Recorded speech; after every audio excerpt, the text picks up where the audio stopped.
probably going to hear me say that all the time tonight, because these movies that we're going to talk about tonight are literally the movies that I grew up on. About half of them, for sure. So Angels in the Outfield, I don't know what it is. I mean, there's obviously the heartstrings storyline that's going on of two kids in foster care that get adopted by the manager of, the California Angels at that time. But there's one moment in that movie when they're playing in the ALCS. They're going to win the pennant. And I forget what the character's name is. His first name's Ray, but I don't remember his last name. And he hits a home run, and the organ just goes. Man, every time I see that scene, and I rewatched this movie like 2 years ago, and even then, I still got goosebumps, and I still loved the movie. So I was like, we have to have Angels in the Outfield. But I heard that organ just go, and I was like, man, I'm so jacked right now.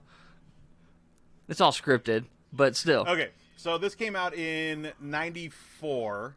I'm pretty sure 94 is when this movie came out. So I was like 12. You were what? I was 8. I was 8 years old.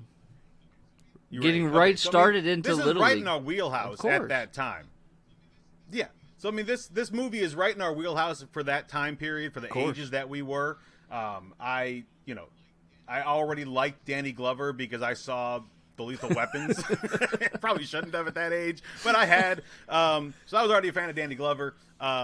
Joseph Gordon-Levitt is one of my favorite actors still to this day. Because of Angels Third Rock from the Sun is an underrated because of Angels in the Outfield. But in Angels of the Outfield, he's great as well. That's why he's your favorite actor. Yeah, I mean, you got Tony Danza getting a massage before he's getting ready to pitch. He's feeling good. It's the guy that can't throw anymore.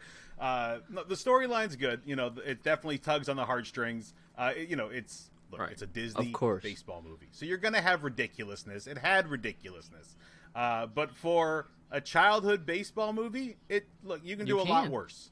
I would rather watch this than a lot of other similarly like Air Bud. I would rather watch this than Air Bud any day of the week. Of course.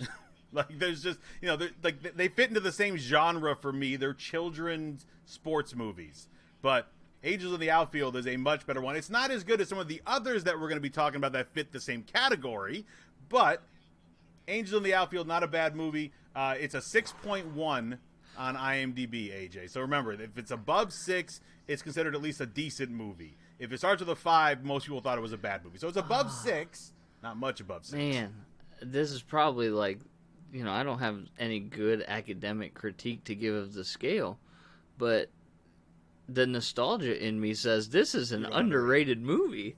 An incredibly underrated movie. I'm not saying it's a great movie, but it's better than a 6.1.